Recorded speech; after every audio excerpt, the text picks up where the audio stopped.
ఇది మ్యాథ్స్కి related question. అంటే ఇది నేను చెప్పే విధంగా చాలా వరకు ఆన్సర్స్ వస్తాయి. ఓకేనా. ఈ క్వశ్చన్ ఇటువంటి క్వశ్చన్ని ఇక్కడ మొత్తం ఎన్ని వాల్యూస్ ఉన్నాయి మనకు ఇచ్చిన దాని ప్రకారం మొత్తం ABCD అనే 4 వాల్యూస్ ఉన్నాయి. డైమెన్షన్ కనుక్కోమన్నాడు కదా. డైమెన్షన్ కనుక్కోమన్నప్పుడు మొత్తం టోటల్ 4 వాల్యూస్ ఉన్నాయి.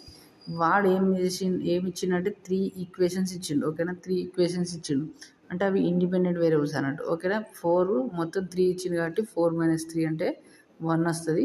ఈ వాల్యూ అనేది రేటు. కావాలంటే ఇదే సేమ్ ఇటువంటి టైప్ క్వశ్చన్ ఇది 2019 పేపర్. ఇది 2022లో కూడా వచ్చింది. సేమ్ ఇదే ABCD వాల్యూస్తో వచ్చింది. అక్కడ ఓన్లీ 2 క్వశ్చన్స్ ఇచ్చిండు. అక్కడ 2 ఈక్వేషన్స్ ఇచ్చిండు. 4 - 2 అంటే 2 వస్తుంది. అక్కడ డైమెన్షన్ అనేది 2 వస్తుంది. ఇక్కడనేమో 1 వస్తుంది. ఈ ఈక్వేషన్స్ చేంజ్ ఉన్నాయి అంతే తప్ప ప్యాటర్న్ మాత్రం సేమ్. ఓకేనా. ఒక్కసారి 2022లో కూడా చూడండి ఒకసారి.